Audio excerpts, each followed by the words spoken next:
Hey, yo, it's me, Pops Fan Marmalade, and you're watching the Comics-Related Madness Network. Huh? So come get some. CromCon.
Hello and welcome to Silverline Silver Sunday. I have an echo going here. Let me fix it real quick.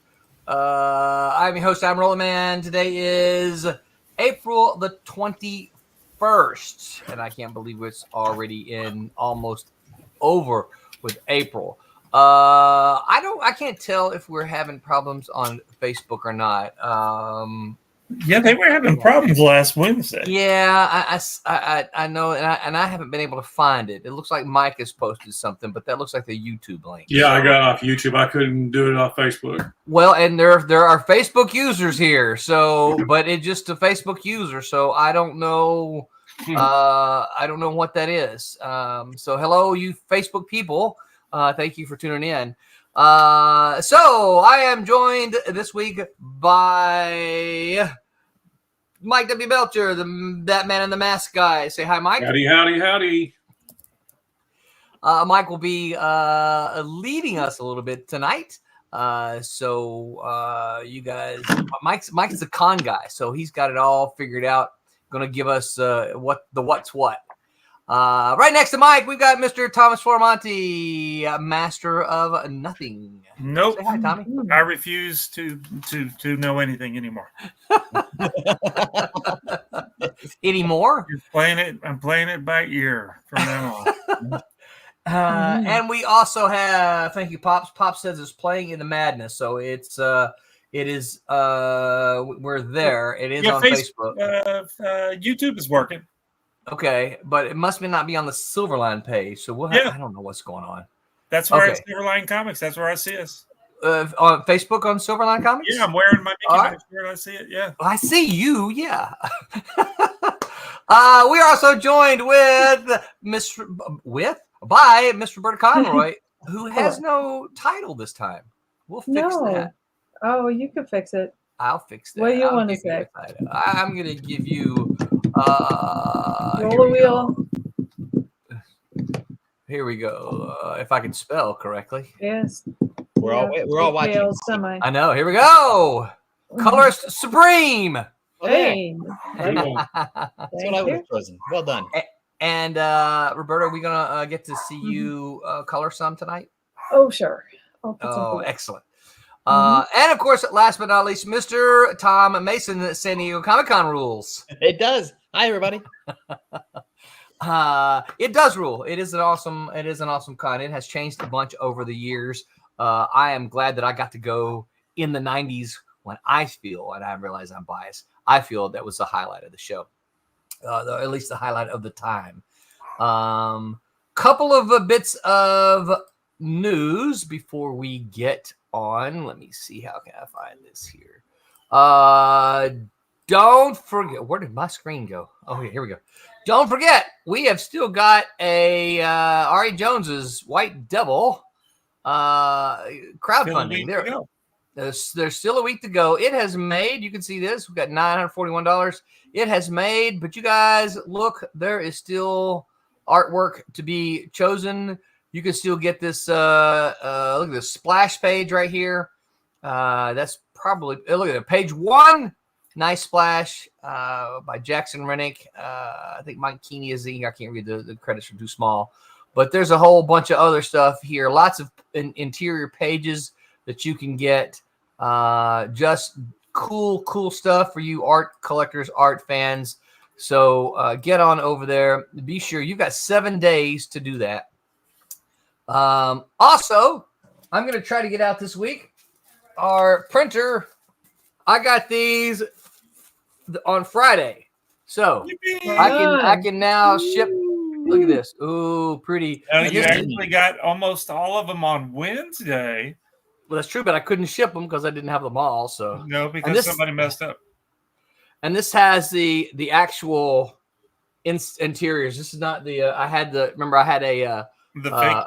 fake one I was showing you. I can actually show you the interiors on this one. So this is the bear. And look at that. I haven't even opened Beyond the Stars one yet. It's still wrapped in plastic. Look at that. Do they still have that new comic smell? Shiny. They do. So, and then of course here are the couple of the regular issues for you. And of course we love Kablam. So Kablams. Yeah, that's right. So when are those going to be shipped out? Well, I'm going to aim to have them shipped out end of this week. That's my goal, but I am traveling this weekend to Nashville because I'm going to do a one-day show up in Murfreesboro. So they have a post office in Nashville, I hear. They do. Very progressive place. They do. If I can get them packaged up, I might take them out there. Facebook users, Cody Johnson. Cody, thank you so much. Appreciate that. Where are you, Cody? Are you watching it on the Silverline page, or are you watching it in the Madness group? Pops gets look at it. Pops is on YouTube there, and he's also on Facebook. It's the Playing in the Madness. It's everywhere. It's crazy. So, all right. Well, that was it for my news. You guys have any news before we move on? No, I've got nothing. Don't everybody speak at once now. Well, no, you've got more news about Kalis number 2 going to be shipping. Yeah, I soon. do. Oh, there we go. I can't show you that one, but I am happy to say, for those of you paying attention, there are 3 books that are available on I could say newsstands, in comic shops. Three issues available in comic shops. Of course, you've got the first issue of Kalis, and then you've got Trump's 1 and 2 both. Kalis 2 will be shortly, right? Shortly. Kalis 2 will be shortly. I can't remember the date for that one. Dates all run in my head. If I don't have them all in front of me, like this little lovely list here, then I don't remember them. So we're in good shape for all of them. Nothing's in danger of being late or anything like that. But yeah, Kalis 2 should be at the printer within the next couple of days. Is all I can say. Should hopefully, but before I go to Nashville, it will be in the printer's hands, and so we should still be in good shape for that. So yeah, Roberta, I'll keep an eye. Whenever you decide to share, I will. I'm about to. Yeah. Okay, you just Working whenever you do it, I'll pop it up there, and then we'll probably ask you something about it. So, so tonight we're talking about con life. I be hustling. This is kind of the last of the episodes that we did in what month is it? In March. In March, yeah, and we didn't get to make this one, and so it got bumped back a little bit. But I'm just gonna let Mike take over. He's kind of had some things on his brain that he just kind of wanted to talk about, and this is another one of those. So, Mike, I'm gonna hand you the baton. Right here it is. Yeah. This was kind of the end of the series that we were doing in March. The idea of we've taken the book and we're done with it. We're ready to take it to the masses. And I just thought a good little conversation about all our experiences with con life. The frustrations, the benefits, the good parts, the bad. It's a very multi thing that I've learned with cons. It can be. Sometimes it's what you make of it, but it's also the environment. And I was surprised by a lot of things that when I started doing cons, I had certain expectations, and some were met, some were more than I was expecting. So I was curious what everyone else felt about it too. Because I feel like along our publishing journey of our creations, the con life is a factor. It's Absolutely. A factor. And Well, A big part. I want to toss this in, Mike, and this is not a requirement for anybody, but one of the things that when I hear people talk about conventions, one of the things I always ask is, well, because somebody come back and say, "Oh, I did really well," or "Oh, I didn't do that well." Well, what does that mean? What does that mean? Exactly. What does that mean?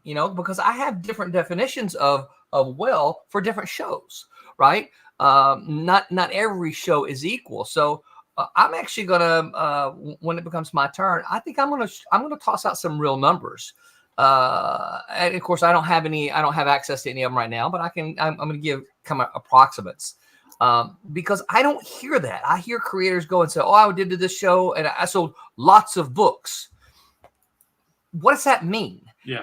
And of course, I'm hoping Tom and his vault of memory there can even harken back to some of the Malibu, and certainly it's at a show like San Diego what some of the sales were. Yes. I'm ready whenever, but I don't want to be the lead because. I'll take lead then. All right. So for me, when I think about sales, right? I heard someone say one time that they sold out of all the books they had, and I'm like, okay, well, how many did you bring, right? Because I don't always take it. And that's the thing. I don't take a whole lot of copies to all of the shows that I go to because, well, in my experience, I'm just lugging books around back and forth, and so I have what I try to do. Like if I were to go to a show right now today and take what I have, I would take anywhere from 10 to 15 copies of my newest book. Okay. Whatever that is, my newest thing, the thing that I want to lay out in front of everybody and kind of push on them, 10 to 15 copies of that. If it's a second or third or fourth issue of the miniseries or something like that, I'm going to try to take a little more than half of that number for the next issue. So let's say I'm taking Trump's number 3. I'm going to take 15 copies of Trump's number 3 because it seems to be kind of moving at the shows. I'm going to take 8 copies of number 1 and number 2, right? Because I might take more copies of number 1 because people like to get number 1s, right? But I don't expect to sell to sell all of them. Now, for some of my other books, I'm only going to bring 5 copies, right? If I had Oh, I don't have it on my wall. It fell. My comics fell back here, and I haven't been, just haven't put it on the back on the wall. Like if I had copies of my original run of Cat and Mouse, I would only be bringing like 2 and 3 copies each of those because they're not going to sell, right? Those are older books. Not people aren't looking for them anymore. They're not going to move. So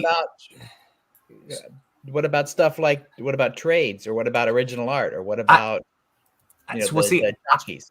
I don't carry any original art. Obviously, I don't have any of that. Let me rephrase that. I do have some original art, but the original art that I have was gifted to me, right, and is generally not something that I want to part with. So I'm not being the artist and participating in that. I don't get the art.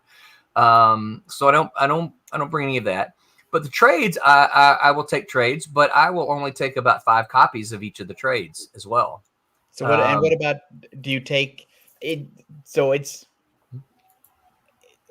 I'm going to say it's easier, but I know it's not. It's easier for an artist to sort of bring their art. So what does a writer bring or an editor? Do you bring your scripts? Do you bring, at one point in time, I did start bringing scripts.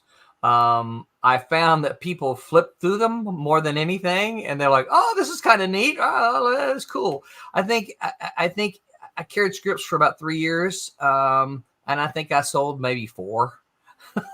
And I think I had $10 on them, something like that. So it wasn't, they weren't extremely pricey. So I just decided it wasn't worth me carrying and lugging around.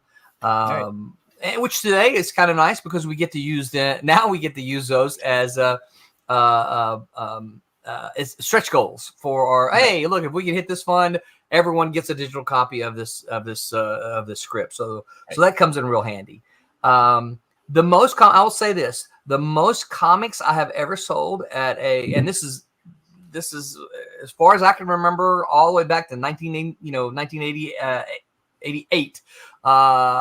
The most comics I've ever sold at a single show was when I went to MegaCon and I had Deanna sitting right beside me. We sold 55 copies of Tiny #1. Okay, that's the most. Good. That's the most single. Oh, I thought it was great, right? Here's my only problem with that is that I was pushing the heck out of that book. I mean, people were coming by. I'm like, hey, look at my comic book, right? And of course, Deanna's sitting there. And for those of you who might not recall Deanna is a younger, attractive female artist. Certainly a very talented artist, but she also happens to be younger and female. And so people were stopping to look at her art, and then they were picking up a copy of the comic. The way I sold the last couple of copies was on the final day. I literally, people were walking by. I'm like, hey, help me sell out copies. I've never sold out of anything, so please buy a copy so I can say I sold out. Believe it or not, like 5 minutes before the show ended, and I still remember who she is, and I don't know if she ever listened to any. I get a message from her occasionally. Molly Tees is a cosplayer. She stopped by. She said, I want you to be able to say you sold out, so I'm going to buy your last copy. So she bought the last copy, and I was able. It's the only thing I've ever been able to eat to, even to this day. It's the only thing I've ever been able to say I sold out of this book that I took to the show. So what do you consider a success then? Because it's easy. I think it's easy for people to lose money at a show. Yes. And slowly go bankrupt, as opposed to, because sometimes you can sell out. I brought all my books. I sold all my books out. I still lost a ton of money, and now I have to go back to my job. Yeah. Well, and I think that's one of the things. I think that's one of the struggles. I know a lot of folks have heard me say, I don't think if you're putting me on your guest list, I shouldn't pay for the table, right? That's just something I've been of the opinion of for 30 years. If I come to you and beg to be at your show and you're like, hey, I don't have any room for any more guests, but you can buy a table, well, then that's on me if I want to purchase a table or not, right? I generally don't do that because because where tables used to be $40 and $50, I don't know that you can buy a table for less than, you know, 100 bucks, 120 bucks at some of these, certainly For a 1-day show. for a 1-day show. And you're not even sure how many people are going to show up at that 1-day show. And so for me, those are not worth it. It's not worth it for me to spend that money, because I can't do the math that quickly. Someone else might be able to. I got to sell a lot of $5 comics to pay for, you know, $120 table, gas to the show, a hotel room if it's not in driving distance for at least 2 nights, right? Drive down there, stay in a hotel room, do the show if it's a 1-day show. If it's a 2-day show, well, then I got 3 nights of hotel. If it's a 3-day show, well, then I got 4 nights of hotel. Okay. You got to sell a lot of $5 comics to make that. Now, I will say this has been an added bonus of spending more than a couple of years in the field, is that you begin to build a library, right? So someone might come to my table and look at Trumps and go, I don't like Trumps. But this cat and mouse thing over here, that sounds pretty interesting. Tell me about that, right? And so this is why I don't carry, I'll still carry the box full of comics, but I only carry 3 to 5 copies of every issue, because I'm not going to sell, generally I'm not going to sell, you know, 5 issues of a single issue, right, unless it happens to be something like Tiny #1 was new, right? And Deanna was right there with me. Yeah, for me, as a perspective on the writer, it always helps to have the artist with you. Right. Mhm. Would you consider the placement of your booth to be a factor too? Like if you're between 2 artists, is that a better draw for you? I would say that's people will stay and watch. I would say that's a better draw for me than be in between two Etsy shop tables. Right. And if you've been to, and this, you know, 2 novelists or something. Yeah, 2 novelists. Yeah, this is not an intentional poke in that direction. But if you've got stickers that you're making and pins that you've made from your machine from images you stole off the internet, that they're selling for a quarter a piece. Yeah, and then you got your pillows that you printed out on your home printer selling next door. I don't think that does me any good. Right. No, because I noticed because I think some of the guys at the small press booth in San Diego, they seem to be spaced out really well in terms of where you want to go. And so you don't see the jewelry maker next to Sergio Aragones, for example. You don't see fantastic. Yeah. You see other artists. You see artists next to artists, next to writer, next to artist. And so I think that's it's like an enclave of similarity. Correct me if I'm wrong, but San Diego has that there's like a couple of little aisles, and it's just small press. Comic maker across the aisle from them. Comic maker. Yeah, there's several aisles of that. There's like it's 6 short rows, and the rows are about half of the length of a full row. Yeah, and they're back there in the back near the food, and maybe that's 6, 7 or 8 rows of people, and they're all comic book makers. Yeah. And most of them are artists. Some of them are writers. Some of them are the writer with the artist at the booth, and their booth is just like packed. They've got the long sign that hangs down. Yeah. They got artwork everywhere, and they're dressed. Some of them are dressed as their characters. Yep. And some of them are fantasy novelists, and some of them have 0 personality, and some of them are like showmen. In my opinion, that is fantastic because, and here's the reason, because the people who go there, they're looking for independent comics, right? Yeah. So they might go. Randy Ronaldo, I know, is there every year, right? So they might go, hey, I'm going. You even said Randy Ronaldo is one of your first stops. I go there on preview night, which is the Wednesday before the show officially opens, although it's just as crowded as regular day. Right. And the first thing I do is I go to Randy, because I know Randy has a new book every year. Yep. And I want that thing and I want it before it sells out. But I also know, and maybe other people experience this too, I know that I can go and I can see Randy and I can have 5 minutes of his time and we can catch up. And that moment doesn't get lost in the hustle of the convention itself. The next couple of days, yeah. Right. And it's like, oh, no, I meant to talk to that guy. No, I meant to talk to that guy. It's like no, I want to talk to Randy. I want to see the new book. Yeah. it's like an appointment with me. Yeah. And then at San Diego, you don't those important people that you want to talk to, you don't want to talk to on Sunday because they are ready to go. They are so tired of being there. And we're all just tired of being there.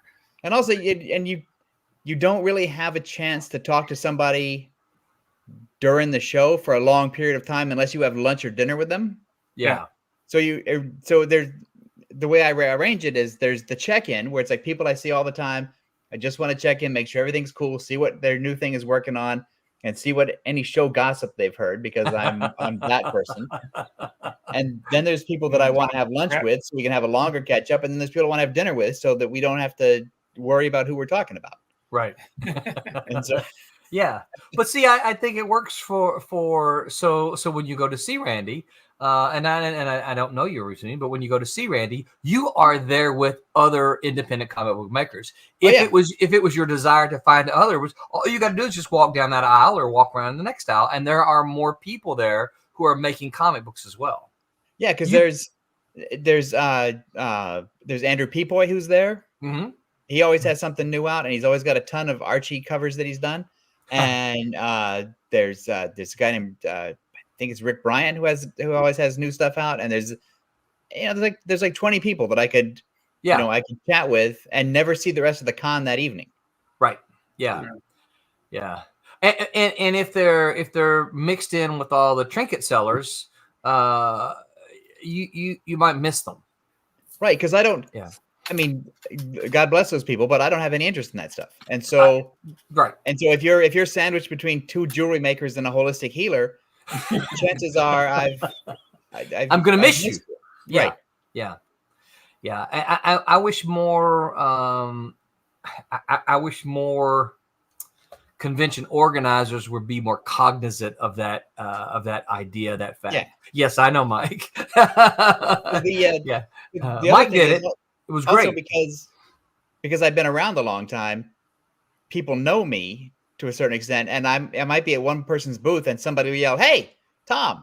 and because they're at two booths down, I'll find somebody that way as well. Right. Or people just happen to be walking by. Right. Yeah, that's true. You just bump into somebody. Well, that's the worst thing too, because you see people out of context and they come up and say they don't introduce themselves or reintroduce themselves. Yeah. It's like, hey, do you remember me? Like, dude, come on. Yeah. This isn't a game show. Don't ask me Jeopardy questions. 400 points. You can guess my last name.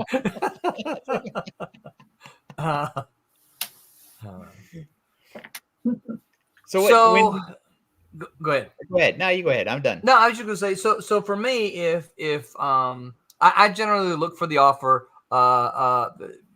You're gonna comp my table, because you're asking me there, or I've approached you and you want me to be there because I've done some comic books and you want to put me on your guest list. So if that's the case, you put me on your guest list. You should comp me a table at the very minimum, right? Right. Depending on where you are. And now I know a lot of creators ask for. I shouldn't say a lot. I know some creators. They ask for guarantees, and I didn't know what a guarantee was until about 6 years ago when the Walking Dead zombie beside me was talking about his, and I said, "What does that mean?" And so he explained what a guarantee means. I guess I've always kind of been of the opinion like, look, you invite me there, you pay my cost, right? So that so that it's a zero balance for me, or mostly zero balance to me. Selling books is on me then, right? So if you get me there, you give me a table, right? You've given me a place to lay my head at night, right? I've slept in. They haven't always been hotels. I've slept in some interesting places before. Tommy and I crashed it with my sister when we went to Memphis, right? But we had a place to lay my head, and this weekend too. My daughter lives in Nashville, so I'm going to be sleeping on my daughter's couch. So this is one of the things I could tell the guy. Hey, look, it doesn't cost me. I don't need a hotel room, right? If you can give me any money to offset this really expensive gas, that would be great. And then they either do or they don't, right? Right. Right. So you work a deal. Yes. You make an angle. There's an angle to it. Now, because I know some of the small cons, like the one day cons, don't have the infrastructure for this, but Right. sometimes part of it is, I'll also be on a panel. Yes. Well, one of the things that's worked for me in the last 6 years or so is I will try to if someone reaches out to me, or if there's a show I want to do, I'll reach out to them and they'll say, hey, look, but I can't really afford a hotel room or anything like that. I'll usually say, what if I can get an artist to come up with me, and I'll call, hey Tommy, can you come to this show or this day? Tommy and I will split a room, right? So look, you get both of us. We'll share the room. We each need a table, right? Tommy needs his table and I need a table, and then we can share the gas cost. That way, if you pay our gas up or get us a vehicle, we can share that vehicle, and you get both of us for the same price. I found a lot of luck in that because a lot of times they're not willing. Somebody like me, right? They're not. I don't know, a hotel room just for you and gas or a plane or whatever. I don't know. 2 of you? Oh, I could and you don't mind sharing a hotel room and the trip expense? Yeah, okay, I'll take you. Come on up. So what I'm hearing is, 1, have a good relationship with your children so you can sleep on their couch. Yes. And 2, have a buddy.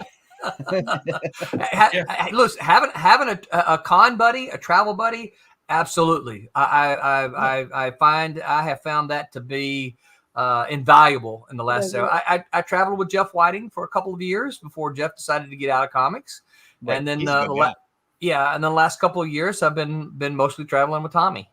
Yeah, I kind of find that it's I think my payment to get in is to do a panel also.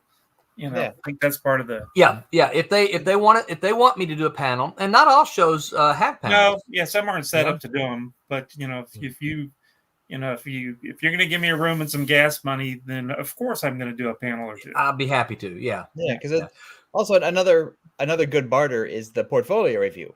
Yes, that's more time consuming.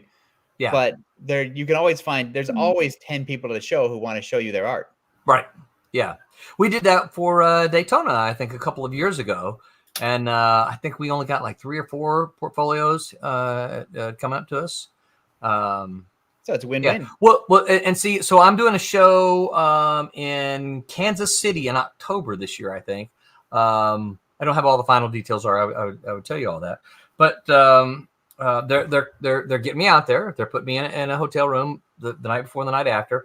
But as part of and they said you can bring your books, but part of what we want you to do is we've got 4 panels we want you to sit on for the day. So they're really just kind of bringing me out to be on the panels. I'm gonna say, absolutely, sure. You're paying for this, right? And you're getting me there. You're putting me up. But I can still bring my books and sell, and that's what's actually probably selling books right after a panel is probably more effective than sitting at a table. Them up in the panel. Sure. Yeah. Can you? Because it's better. San Diego doesn't let you do this, but I think it's a better idea if you have the books with you at the panel. Yeah. Than if you direct people back to your booth. Yes, because how many of them are actually going to go back? Some will, absolutely, but they get distracted easily. Yes, yes, because it's such a big show, right? You get lost. And it's exciting, and there's people dressed carrying swords and stuff, and it's that's right. Yeah, Grey Wolf says, "Hey, chat, what's up, Grey Wolf? Good to see you here." So. I think that kind of answered the question, didn't it, Tom? I think so. Yeah, I think so. Who's next? I think Mr. Belcher, who, since he brought up the topic, should. As far as sales of the show, I mean, the way I do, I'm, as a person who has to pay for a table because I have no credits that most guys who run cons want. So I've always paid for tables, and I usually it's within driving distance. Yeah. And as far as sales go, it depends on the con because, until you kind of establish something. It's like with Pineapple. I got to the point with Pineapple, I knew basically how many books I needed every year because I had a group of people actually toward, last year that would come for a new issue. Yep. So they came for you. So I knew what to build it up. And then the last year or two, I started really putting out the original art. I don't sell prints, but I do put the art up, and the art is what sells and what pays for the table typically in my expenses. Yeah. Because unfortunately, the books don't. I mean, it's just depending on the show. Now, I did a show last year in Northern Kentucky that I sold a ton of books. I sold a ton of my books, and I sold a ton of Silverline books. Nice. And I was completely surprised because it was like a 60-table show in a college on a Saturday on a very blustery weekend.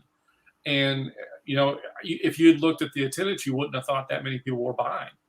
And I was completely blown away. I mean, by the end of the day, when Aiden kept a tab on all the sales, he told me what we made that day. It was like I had to sit down. Wow. Because it was such. Let's say it just by appearances. I was busy. I was talking a lot. But like I said, there was a lot of people looking at art, but they were really buying comics. Do you do sketches? Comics. And will you do sketches? Huh? Will you do sketches, con sketches there? I usually don't because that's the other part of cons. I'm usually talking to people. I get to see people that I've, over the time I've done cons, I've gotten a friendships. Yeah. And so I use cons as a way of kind of, reconnecting with a lot of people. So I don't do con sketches. So I kind of depend on the book sales and what I brought as far as original art. And like I said, it's conversation. It's just getting that way. So. That's interesting because I know, and again, this is not data. This is just anecdote. I know a half dozen artists who go to San Diego and they pre-do con sketches. Yeah. Mm-hmm. So they have a portfolio that they've one of those old-fashioned sort of black portfolios with the plastic lining. Yeah. And they will do 8.5 by 11 sketches or trading card or sketch cards or whatever, and they'll slip them in there, and that will be their convention sketches. So it's no, I don't have time to do a convention sketch. However, and I do that beautiful portfolio of magnificence and give me $50. Yeah, it's like right now I'm preparing for a con this week. Draw in front of people like that. So what does that do? Yeah. So, a question for you then, Mike. So, since you're talking about paying for a table, do you is part of your expectation that you're going to and you've done it long enough that you've got the history to show. So, it's part of your expectation now that I'm going to move enough product to at least cover my table here. Yeah, I've got at least a way that I'll make sure by the end of the day, whether it's a one-day show, I know how much I need to push. Yeah. And I know I need certain, like I said, I at least want to pay the table. Once we get to that point, everything's kind of gravy because it's a small expectations. If I can find new readers and also kind of if I pay off my gas, depending on how far I drive. Yeah. Those are the two factors that I kind of look at as far as sales and expectations and whether it's successful, and sometimes I'm not made that, it's realistic. Yeah. I mean, it happens. So when you think about it, right? So $100 table, and I'm just going to, cause this keeps the math easy for me. $100 table means you got to sell 20 books, $25 books, just to pay for the table. That doesn't include your gas. That doesn't include any food, right? So, at a one-day show, you're not necessarily guaranteed to sell 20 books. No, that's the reason I introduced the art. I mean, it was more of a, let's see what happens with it. Yeah. Because I know I'm more likely to do the original art sales because it's a higher price point. Yeah, because you got a $5 comic, you can't, unless it's a huge comic, you can't really sell more than that because that's what everybody else around you are selling at $5 typically. Yes, unless it's a graphic novel, if they don't know, they're gonna go, well, there's 5 guys in a row. You got, Mike's $10 book and this guy's $3 book. I don't know. I'm gonna get the $3 book. Exactly. Right. You got the person say, I'll come back after I go around for a while. I'll come back and get yours. Like, yeah, sure. I'll see you later. Oh, we've all heard that. We've all heard that one. Yeah. I've said that several times too. So Tom uses that line. That's right. Don't give away my secrets. I'm guilty. I'll be back. So when they say that, you say, well, look, you're going to have to leave a deposit. That's Yeah, Well, leave your driver's license with me, so that way you have to come back by. So what that do you is guys? that is an advantage for not carrying a large stack of books, though. I've seen some comic guys, they'll go and they'll plot down like 100 copies of a book, and I'm like, that's another thing that we can have a show on of the proper way to set up a display at your thing. Whenever you see it, you always seem kind of desperate when you go there and they've got their newest trade out and they've got like 50 copies of it sitting on their table. It's like, no, you just need a handful. You don't need 50 of them out there, because you keep them under the table. Don't make it look like. Well, yeah. If you really think you're going to sell 100 books, don't put them all out on the table. Surely don't put some of them up. I don't think there are very many people, and I hear people talking about this. It's a lot. Oh, I sold out of my books, and that's what I said at the top. Okay, well, how many did you take? Did you take 100? Did you take 25? Did you take 10? How many did you take? I put like 5 of each of whatever out on the table, and then leave the rest in a box. Yeah. So if so Mike said that, and Mike, did you or did you not say this? So Mike said, you said that you weren't, quote unquote, famous enough to get your table comped. No. But Roland, is or more or less. So how do you think you can sort of fix that so you can be in the same air that Roland is and get your table comped? What do you think you need to do?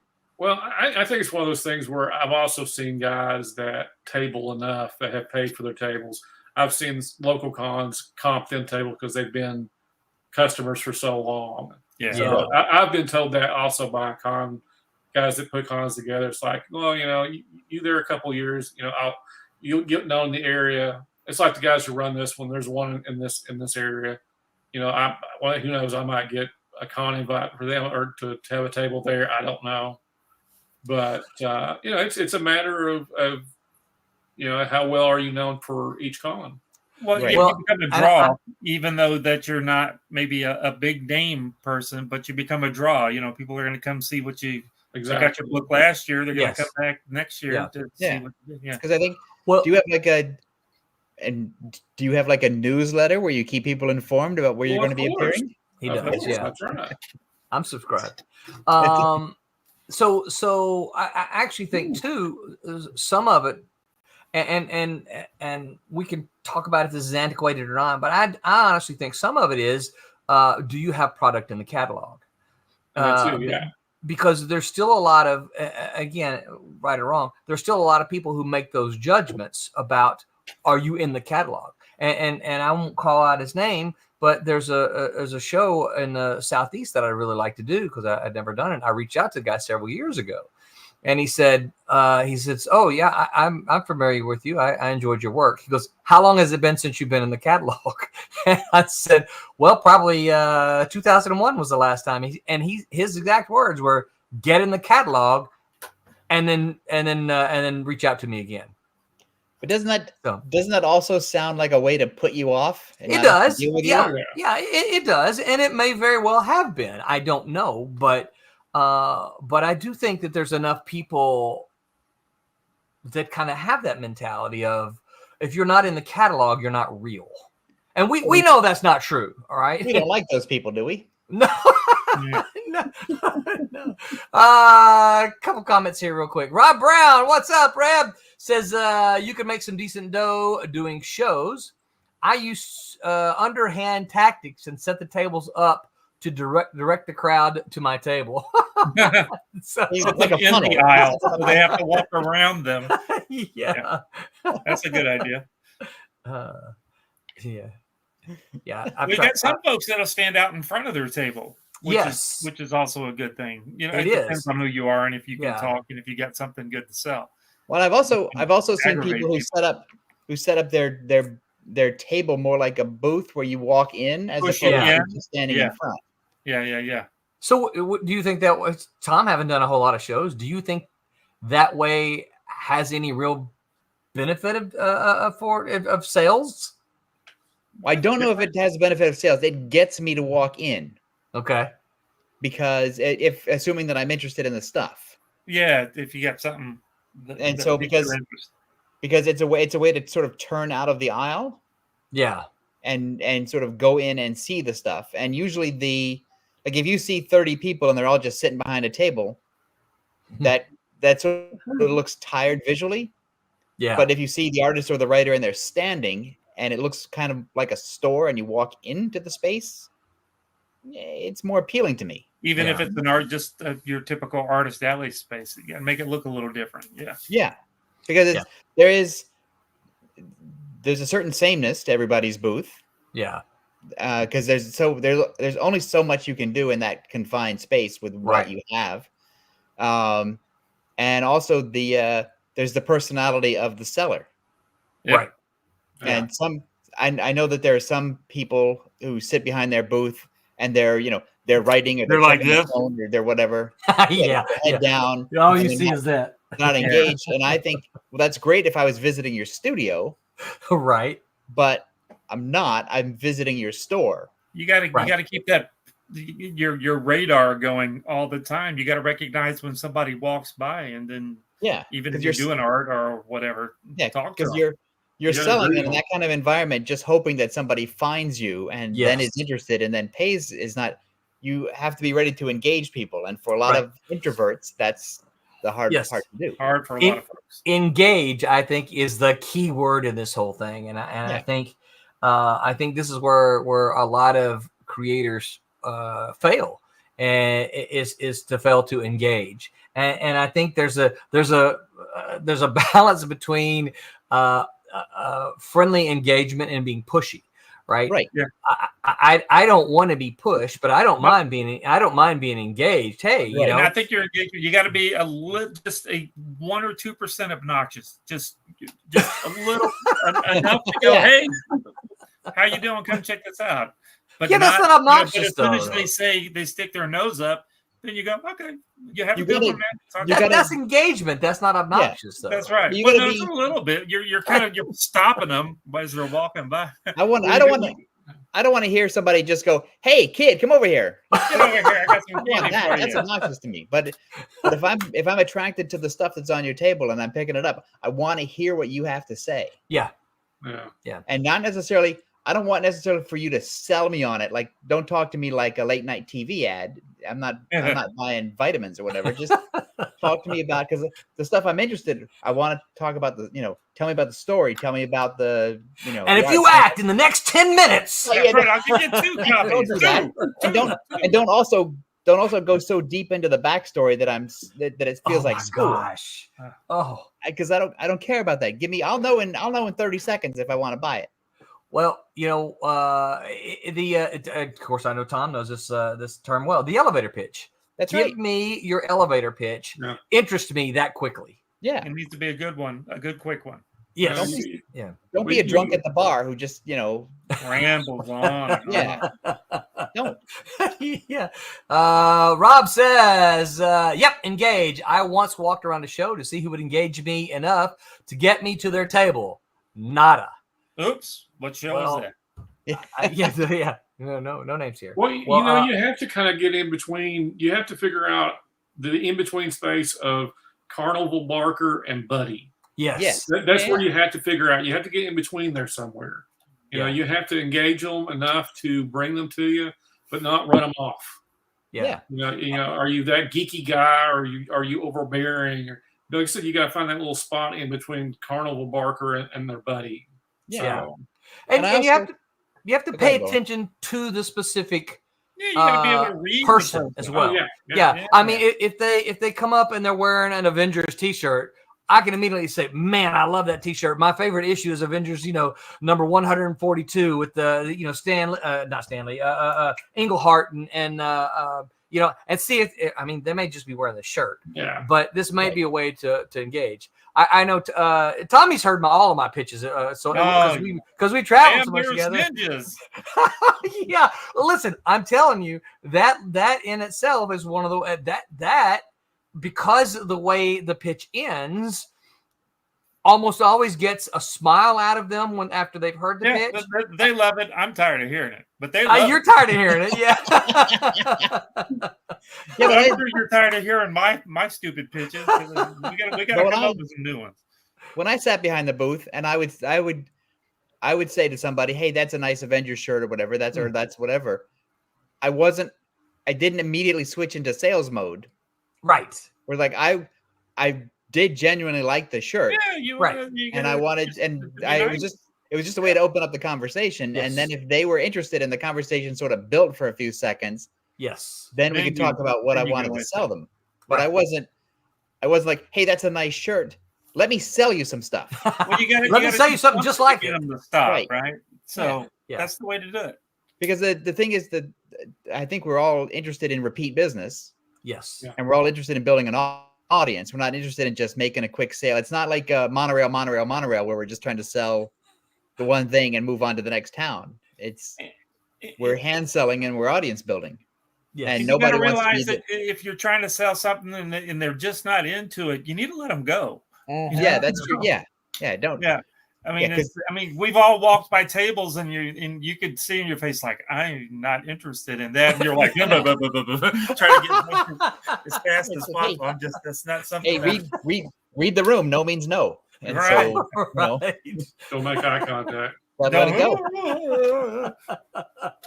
That's when you pull out your phone. If somebody starts talking to you, go, "Oh, my phone! I got to talk." That's right. Yeah. I'm getting a text from. They go, "Your phone's not on, sir." I'm like, "Oh, it's not." 1 minute. Now it my phone is. is psychic. Yeah.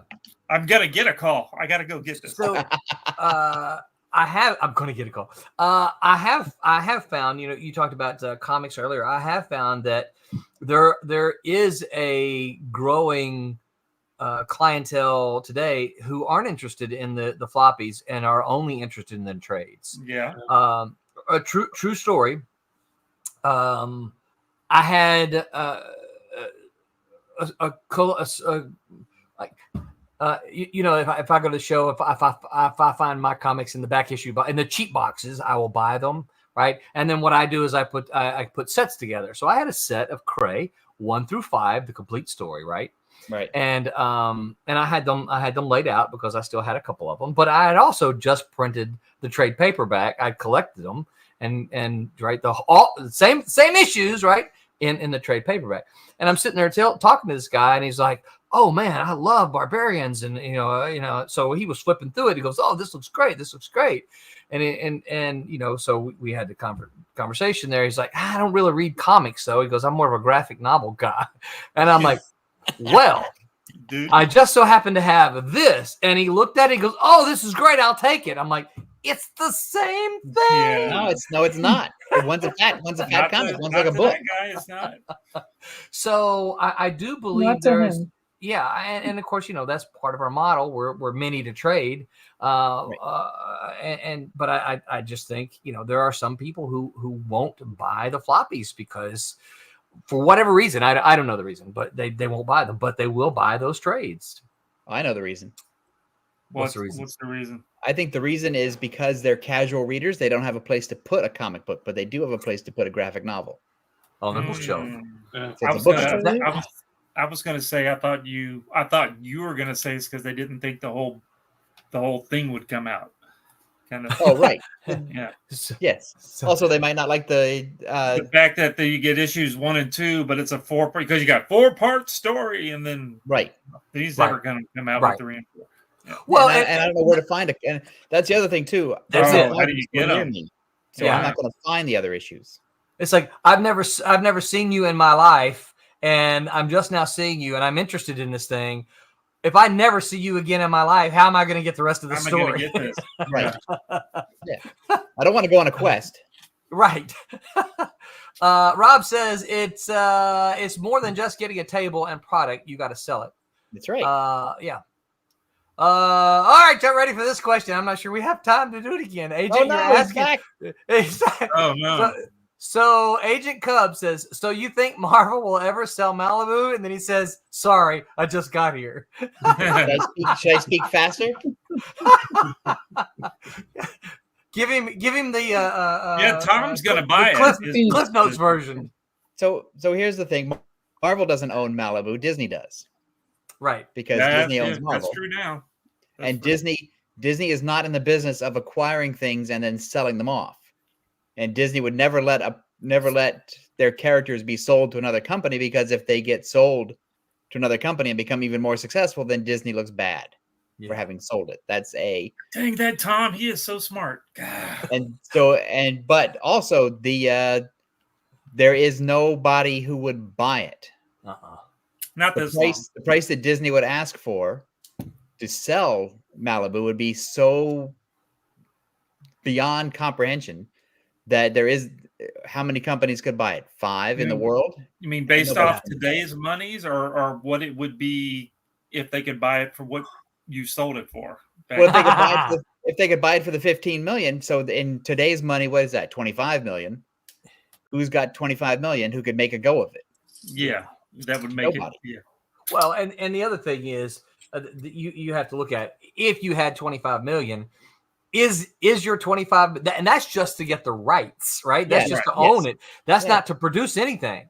So can you take that 25 million and then whatever X number of dollars it takes to make animation, a movie? Okay, yeah. Can you turn that around? And I don't know that can be done right now. No, I can, because all I need is $5 million, and I can start the same company over again. Right.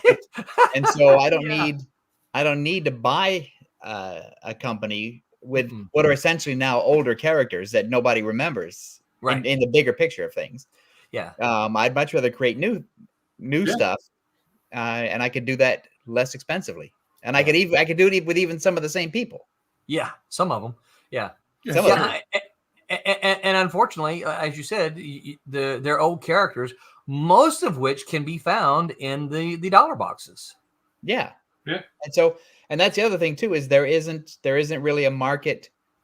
The industry does not support yet another superhero universe. It just doesn't. No, things are way different now. That's because it isn't going to happen.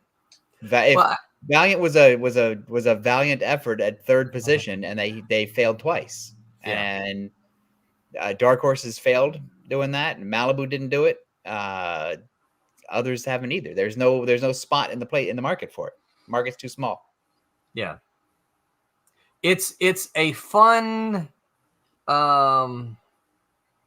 sort I'm looking for. It's a exercise. It's a fun exercise. It's a fun mental exercise to think about.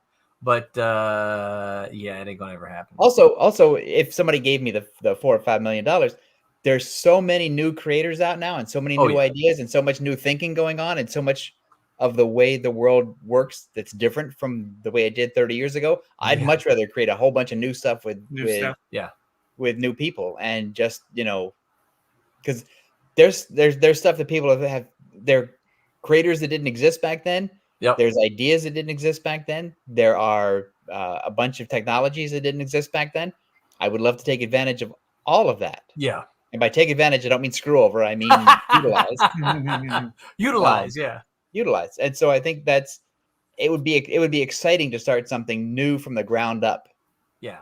And whether that's a superhero universe or something different, I don't know. But if somebody wants to give me $4 or $5 million, I'm your man. There you go, folks. So get those checks out, and if you act in the next 10 minutes, you can also get a copy of. That's right. Step into my booth. I've got some things to sell you, and here are my healing crystals, and here's my Etsy candle. Do you like comics? You came to a comic show. Hyper says, like and subscribe, kids. Thank you, Hyper. Thank you for reminding us always to do that. Yes, wherever you are listening to us, please remember to like and subscribe and share to all of your friends who you think might enjoy tuning in to hear what we have to say. So before we go, does Roberta want to say what she's working on? Oh, it's a secret. No, I'm kidding. So talk about it.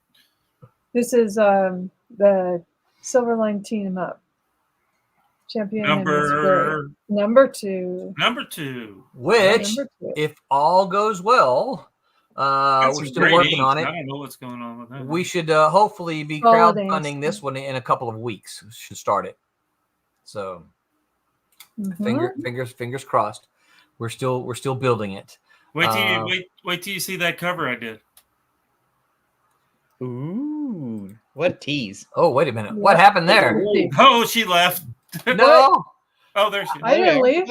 I'm here. No, What I was playing around with some of the buttons below to see what. And you buttoned me into existence. No, you were still there, but some reason because you can still hear us, right? I can't. Oh, We're I gone now. I can't see my thumbnail, so No, I we're all really good. don't know what works. I know when I'm not wanted. no, what happened? My There it is. Okay. okay. Nice. All right, so Agent all right, here we go. Hyper says pre-order Silverline comics from your local comic shop. Yes. What's in the catalog right now? I'm fixing to go look. Y'all don't know how hard it is to keep up with all this. Well, what's here, what's there? If only there was software where you could do this. 3 or is it Kalis 3 that's in the catalog? This is 21. I don't think the new catalog is out yet. So it still trumps 3. Oh, Trumps 3 is there now. It is in the current catalog only for like another week, I think. I think the new catalog comes out. New catalog comes out Wednesday, I think. Yeah, I've not. And that will be Kalis 3. And then Hyper said Roland snapped his fingers Thanos style and everyone disappeared. He did. Agent Cub said, I've been reading The Protectors and they've been really fun to read. I'm glad to hear that as the one who edited the later 75% of those issues. I'm glad to hear that. I thought it was a lot of fun as well. I thought it was a fun story with a lot of fun characters. So Agent, once you work your way through Protectors, you'll have to go back and find X-Mutants and Dinosaurs for Hire as well. As well as the Protectors spinoffs, Ferret, Man of War, Gravestone, and Airman. That was my book. Mm-hmm.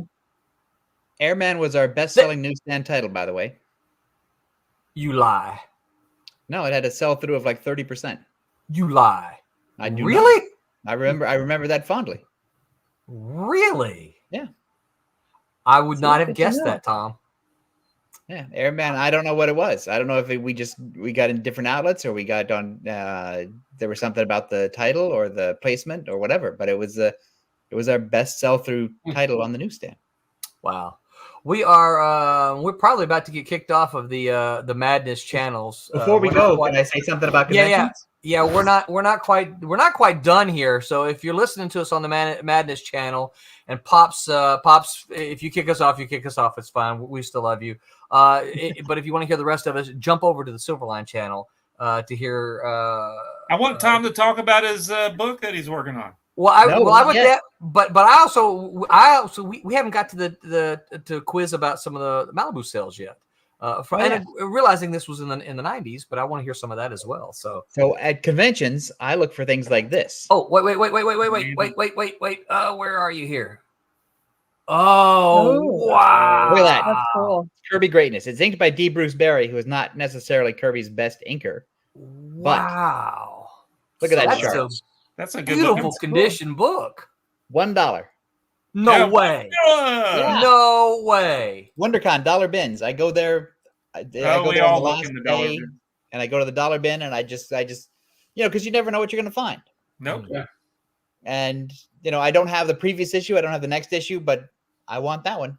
Yeah, for $1. Usually any commandees I find in the dollar bins are much more beat up than that. Yeah. Oh yeah. Well, I go through a lot. It's it's a lot of you're weeding through somebody's it's a lot of day old bread in there. Oh yeah. If I'm not mistaken, Tom, I think you made made some kind of comment on a picture that had me and Barry looking through books. Oh yeah. I think your comment was something like got it, don't got it, yeah. Don't got it. Because the thing is, I'm not like you techno guys. I don't have all that stuff in an app. In an app, I got to try to remember it from my head. You got a good memory. Agent Cub said, I just got all the spinoffs and I plan on reading those next. Good. I think you'll enjoy all of them as well. And then he says, Tom, you got ripped off. You could have gotten it for 20 cents when it came out on the newsstand. Here's the thing. I probably did pay 20 cents for that at one point. You want to talk about the Malibu convention stuff? Yeah, I do. I want to, what kind of, because I remember before I went to Malibu, before I became an employee, Right.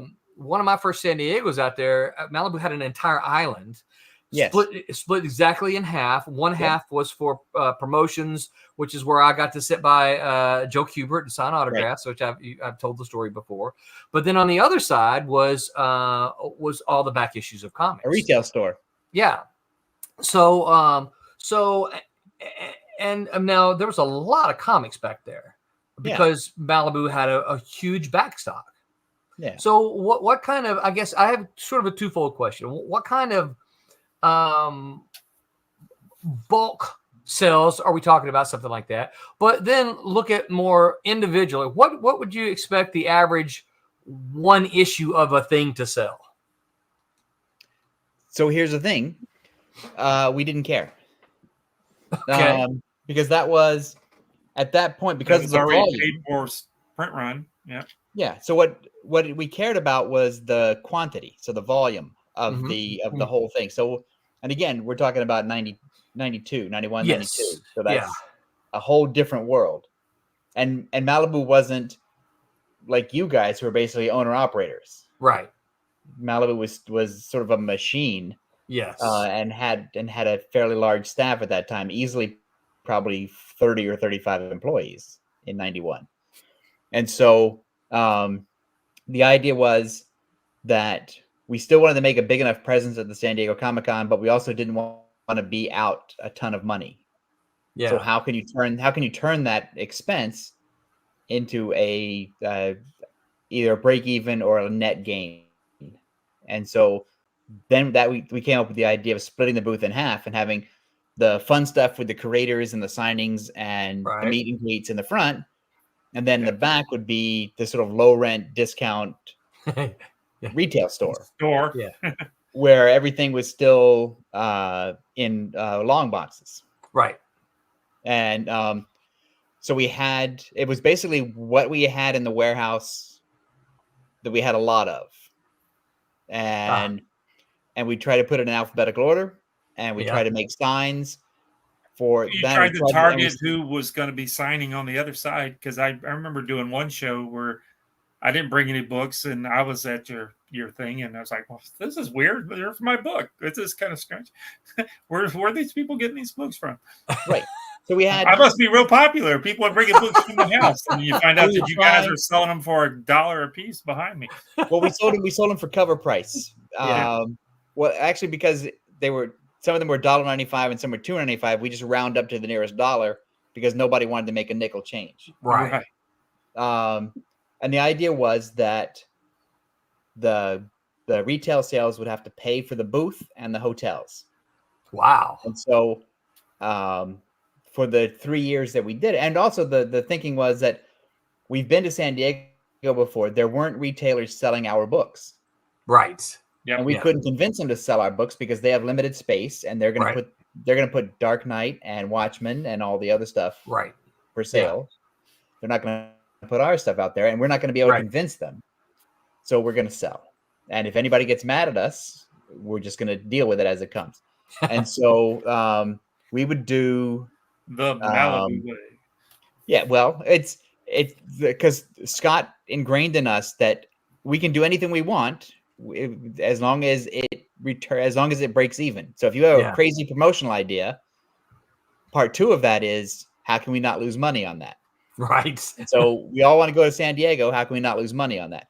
And so then we sold, and we would make enough there to pay for the booth and to cover all the hotels for every employee who was going to attend. Really? And so that would, in $1991, that's about $11,000. Yeah, that's a lot of that's still a lot of $2 and $3 books. It's a ton of $2 and $3 books. Yeah, and it's stuff that we had laying around. Yeah, and we would just Yes, we had it's already been paid. Yeah. we had a mail order guy, and a couple weeks before the show, he would just bag and board the stuff, and pop it in the long boxes, and then Dave or Chris or myself or whomever would drive it down,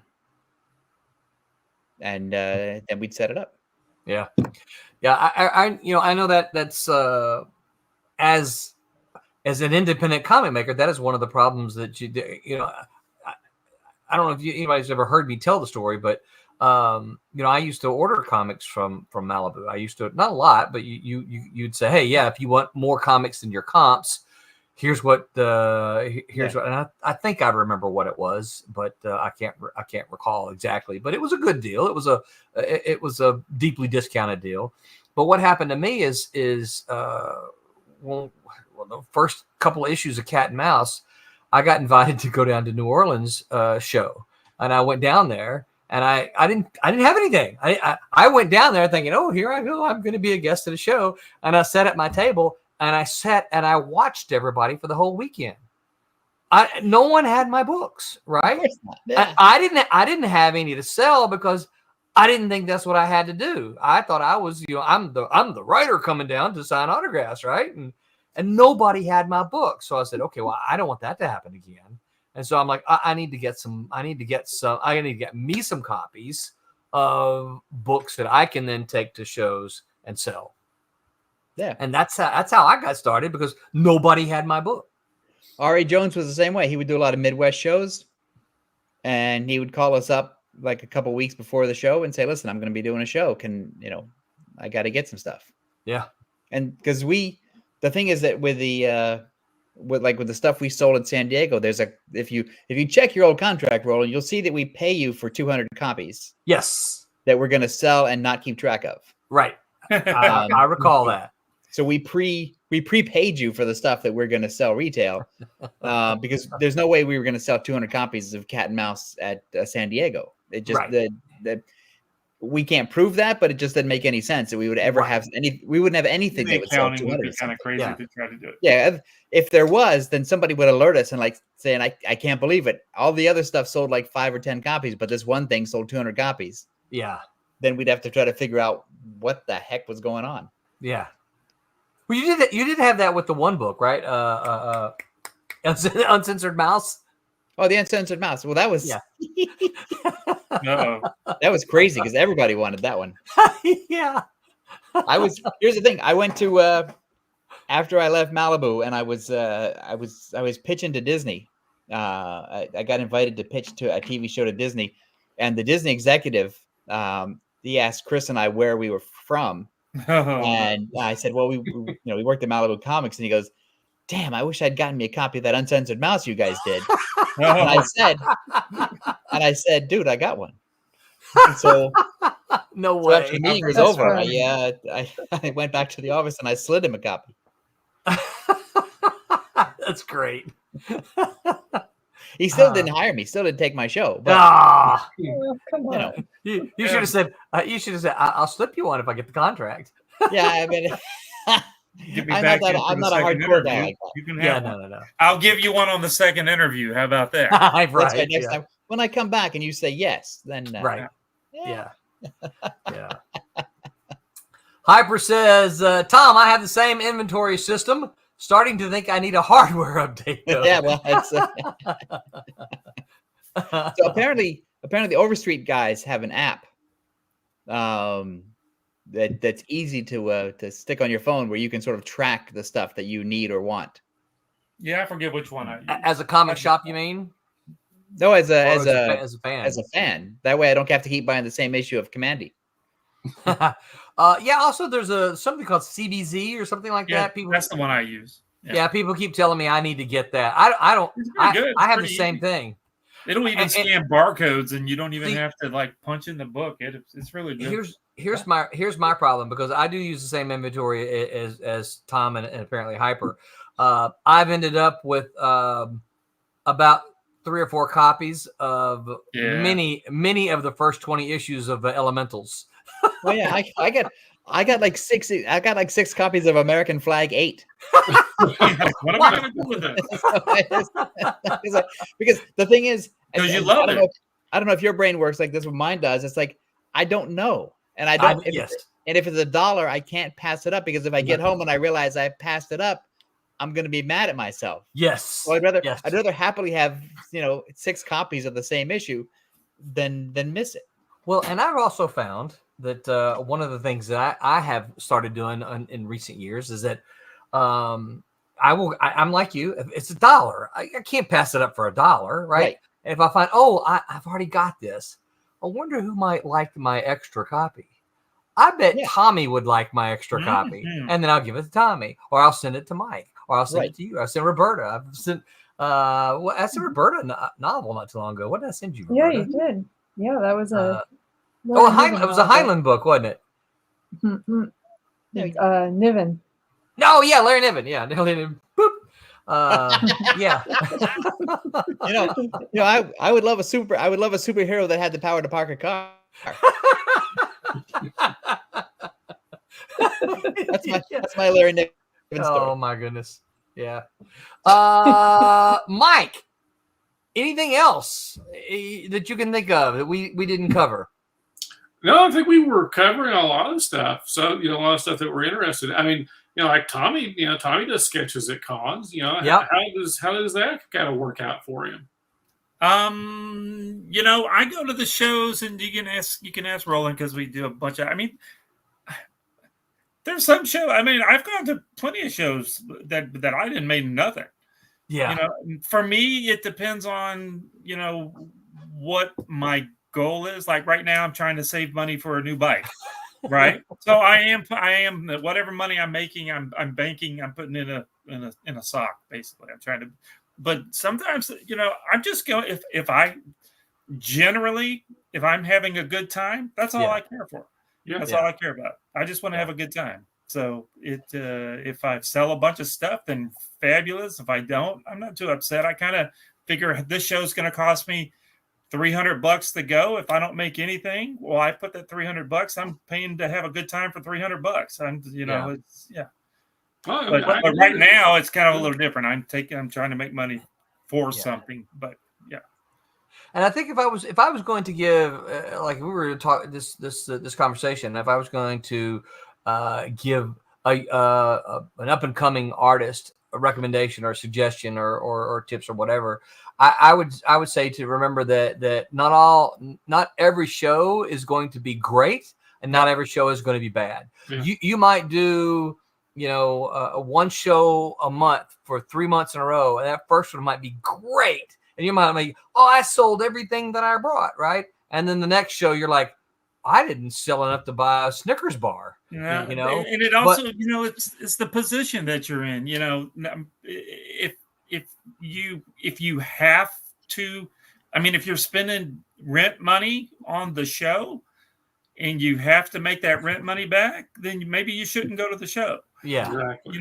So I think that's your mortgage money or your power bill or whatever. I think that's it. If you're looking to go to the show to be the financial success and use it to pay your other bills, I think that's you're not in that position. I mean, regardless if I make any money, I'm making, I'm entertaining people. I probably give away just as much as I sell, a lot of times, and I'm getting repeat customers. And, every time I go back to a place that I've been before, they're coming back to see me because they remember Thomas is a fun guy.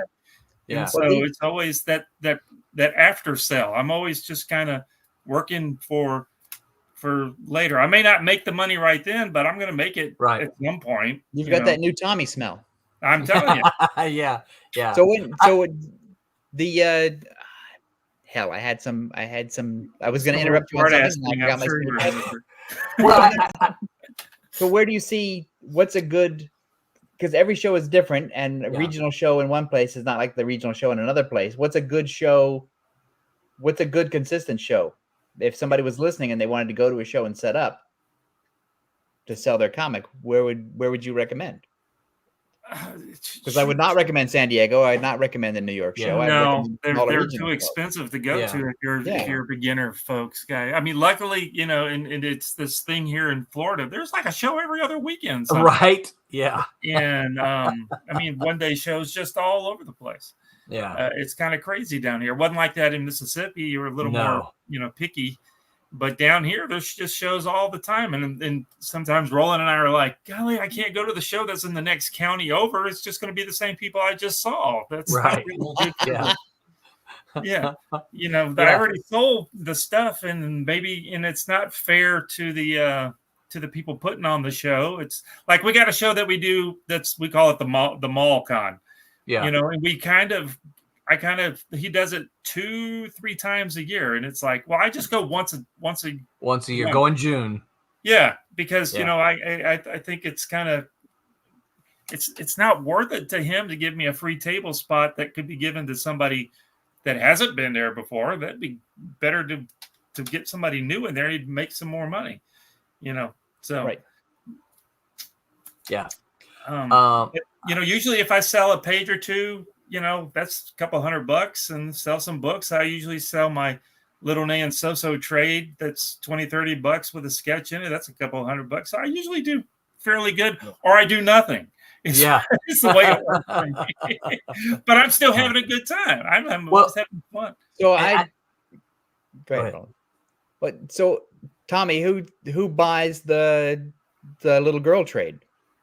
Well, that's the thing. When my wife is at the table, she sells the book. It's like what Roland was talking about with the tiny book. When when I go to shows, I love it when Renee comes. She sits at the table.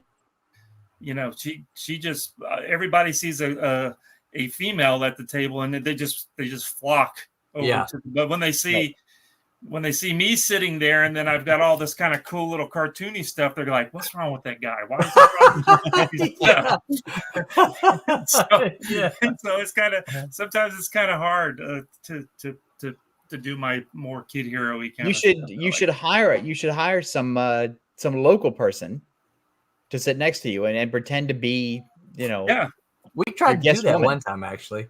Yeah, we did. We tried to do that at Daytona, and because the girl's a cosplayer, and she backed that on us like the week before the show. We were all excited about it.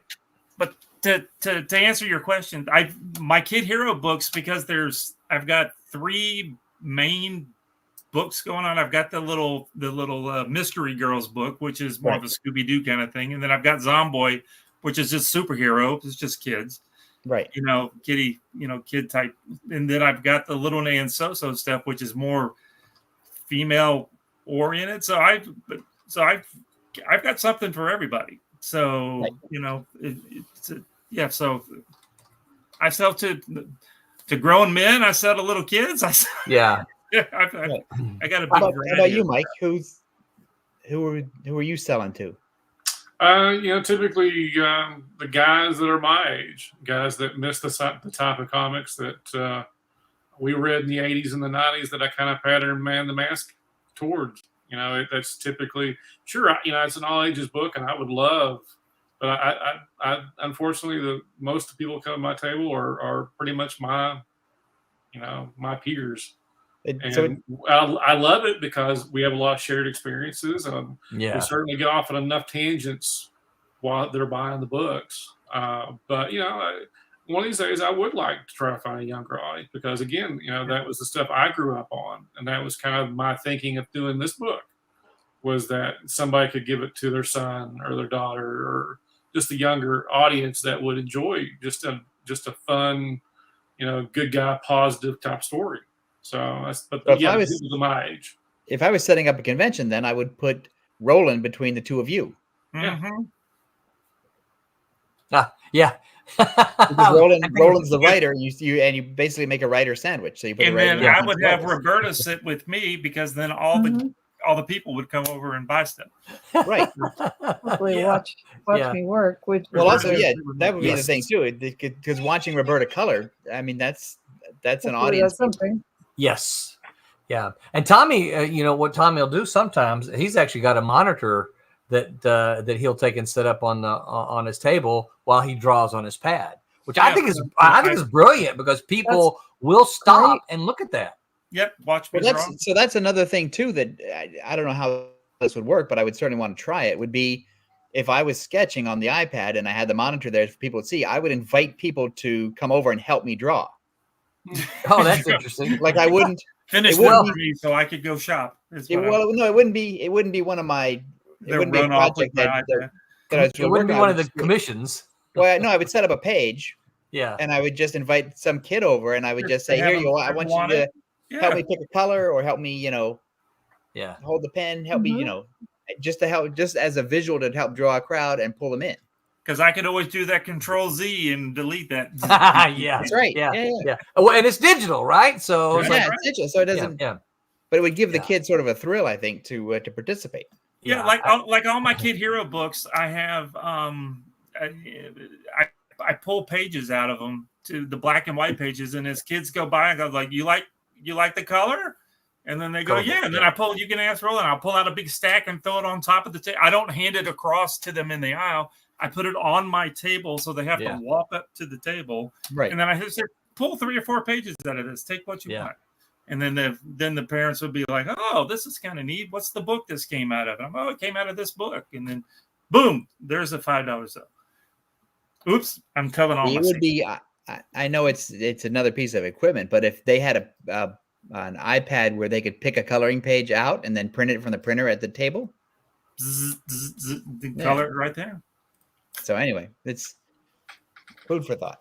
When my booth gets bigger, then I will. That's right. The printouts. So if I had to, I would slightly revise my answer from talking about. Pops just sent me this, asked me to share this. I'll share this in just a minute. If I had to revise it a little bit, what I would say is that because we're talking about, don't spend your rent. If you're a creator starting off and you're trying to figure out about to do a show or not to do a show, whether you're buying a table or just paying for the gas and the hotel room or whatever, don't spend more than you're not willing to lose. It's kind of what people should do when they're going gambling. Yes, be prepared. Whatever you decide you're going to spend on that show, for the travel, for the food, for the hotel or table, whatever, whether that includes some of that or very little of that, whatever that amount is, you need to be prepared to not make any of that back. And then if that's money that you need in the next week, that kind of thing. Yes. Right. Hey, got a couple of other comments here. Agent said, I buy Youngblood #1 whenever I see it in the dollar. But Ben, I think I have 35 copies. Good grief. That'll pay off for you, Agent. Trying to collect them all. Rob Brown says, most of the shows I've done is up and down the East Coast. Most of the small ones. Yeah. Check this out. Crunchy Wonton says, hey, all, this is Charlene, an old friend of Hank Canald's. Was curious what your thoughts and strategies of digital comics web as a channel for readers to discover the Silverline books. So is this a Charlene I'm thinking of? I think she would have used a different reference. Okay. Yeah. All right. Yeah. No, she's just saying hi, whoever it is. Okay. Yeah. So actually there was a question there, and then we got to call it a night, y'all. She said probably. Okay. See, was curious what your thoughts and strategy of digital comics web as channel for readers to discover the Silverline books. So I'll take the baton first with this. So no one's really, to my knowledge, there's not been anybody to really figure out how to make money digitally. I know there's several places out there. There's the now defunct Amazon owns them now. Comixology. Thank you, Comixology. There's been things like that. Clearly, they didn't make enough money, or they would still be around instead of being absorbed into Amazon. What we've been using Global Comics Express. Global Comics Express. Let's see if I can find it. It's a free app. Global Comics. I'm just trying to get to the page. It's not my login. I don't need to install it. Anyway, Global Comics Express. I am not sleepy, and I am not trying to ditch you. I'm I'm just a little concerned about being kicked off the channel. So Global Comics Express is a new subscription-based. I say new. It's been around about 2 years. It's a subscription-based thing, kind of like Netflix. And what our plan has been so far, and it may go through a little revision this year. But what has been so far is that we've been releasing a week after on Global Comics Express, a week after comics ship to stores. So you can actually find. What did I do with them? Oh, all three of these books you can find on Global Comics Express, right? Now, and it tells me the number of readers. We've had about 200 readers of Trump's #1 on Global Comics Express. The last time I looked, which was about a week and a half ago, something like that. So it's available there. Part of the problem is, how do you send up? We always make them available digitally for our crowdfunders, mostly because we have some of our backers are overseas, and they don't really want to pay the exorbitant shipping cost for overseas. So they just say, hey, yeah, I want to support you. Give me the digital thing. So we do that. They're available. That's it, pretty much. We'll probably make them available on Indie Planet as we move forward as well. They haven't been available on Indie Planet other than physical copies, but probably moving forward, we will do that as well. Now, as a strategy for, you went in promotion, so yeah, that's where they're available. All right, I'll turn the baton over to somebody else now. What do you guys think? Well, we talked about this several weeks ago. Yeah. Is that there's two kinds of digital comics, really, at least the way I see it. One is that you just take the physical comic and put it online, so it still looks like the comic. Yeah. You're just reading it on, and so it's harder to read on your phone. It's nice to read on a big iPad. But there's the other comics, like what Webtoon does, where they make comics for the format so it fits on your phone, and you just scroll up, and that's a different kind of audience than is currently reading the other books. Yeah. And so I don't think there is yet a lot of crossover between the two. Mm-mm. Like, I don't think the Webtoon readers are going to go pick up indie comics, and I don't think indie comics people are going to rush to Webtoon, at least currently. No, not anytime soon. And so for now, I don't think, because I talked to the same DC people that Roland and I know, and digital comics for them are just basically a supplement. It's like 15% of the total audience for the actual comic book. And so it's not a thing where the digital people suddenly go, oh, I got to go buy this. Yeah, or the comic book people suddenly say, I'm not going to buy the comic, I'm going to go read it online. Yeah, it's still that thing, it's people still don't want to pay for stuff online. Right. Yeah. Even if maybe they'll pay for movies and things like that, like Netflix or whatever, that they can watch on their TV. But, people just think that everything online should be free. Yeah. So what you're looking at here is Global Comics. And you see on the front page, the thing about it is on the front page, it's stuff that you already know, right? There's Invincible, there's more Invincible, there's Scott Pilgrim. These things aren't new, right? Right. I did just look us up. But if you wanted to go to Silverline Comics, you can see we have There we go. So you can get Kalis 1, Trumps 1, and Trumps 2.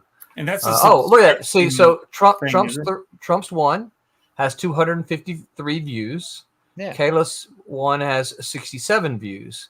Trump's 2 has none as of yet.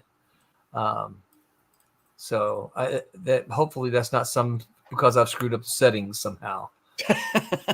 which is very possible. I may have screwed up the settings somehow. Yeah, and people go like subscription thing based you need to get some teenage TikTok kid to figure that out for you, Rob. yeah.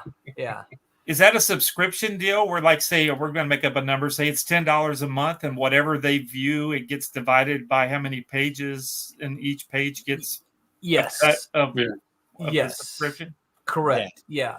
So it's like That's not a bad Spotify. way to do it. I got an email. I got an email that do said a few weeks ago that said Trump's 1 had earned something like 32 cents or something like that. All right, that's going towards my email. Yeah, I had one of my TV shows overseas send me a 32-cent royalty check. So it's So money in my pocket. Yeah. If it So- went through PayPal, they took it all. Took 35 cents of it just to give you the That's right. go to PayPal 3 cents. Micropayments at PayPal. Crap, what was I going to say? So Roberta, what do you do? Roberta didn't say real quick about what she does at shows. I don't go to shows often. Okay, So there we go. It's been All right. a long time. We're trying to get her. Basically, Trying to get her to go. Yeah. It costs too much. It does, and that's the problem. And I live in LA and Comic-Con is insane. Yeah. It is. So Pops asked me to share this out real quick, y'all. Before we go back to Roberta here. Zen Bounty Wars from Zen the Intergalactic Ninja. Our buddy Tommy, you might remember our buddy Paul Pelletier did some of the very early issues of Zen the Intergalactic Ninja. Oh, he didn't do this one. He didn't do this one. No. Okay. But they've got 21 minutes to go. Look at that. They got close to 200 backers. So if you are interested in getting this looks like Bill Mouse here. That one in the middle for sure. Yeah, that is Bill Mouse right there. It's got to be Bill Mouse. Oh, here we are. Yeah, by Near X Stern and Mouse. So Is that from First Comics? What is that logo there? Yeah, First Comics. Yeah, First Comics. I'll see them at San Diego in the coming months. So yeah, get over there, back it if you can. But yeah, Paul Pelletier's, and you can if you're clever and looking in, and when you're looking in the back issues in the dollar boxes, you can still find Paul's work in that one, because it's one of these books that nobody knows he did. Right? It's kind of like Del Keown and Dragon Force. Thank you, Dragon Force. Right? It's like nobody knows he did. Let's see here. Hold on. Crunchy Wonton says, Hank Canales and Wills Portacio are two of my co-founders at our new startup. Maybe we can connect at San Diego Comic-Con and we can show you what we are building. It's cool and addresses exactly what you were mentioned. So Crunchy Wonton, I will be there. this is the man that you need to look for. Get a good shot of him. This is Mr. Tom Mason. This is You what need he to looks look for like. him. Hank can absolutely introduce you because Hank and Hank knows Tom real well. So I know Hank. I just saw Hank. Man, when did I see him? I saw him at last San Diego for Ultraverse panel and that's right. a couple other things. That was WonderCon, wasn't it? The San Diego panel. Was he at WonderCon? I don't think he was at WonderCon. I'm saying that's when that's not when the San Diego. That's not when the Ultra panel was. No, I think it that's was when the last Ultra San Diego. panel was. Yeah, it was last San okay. Diego. All right. Anyway, yes. Look for Tom. And Tom. There we go. I was at that panel as well.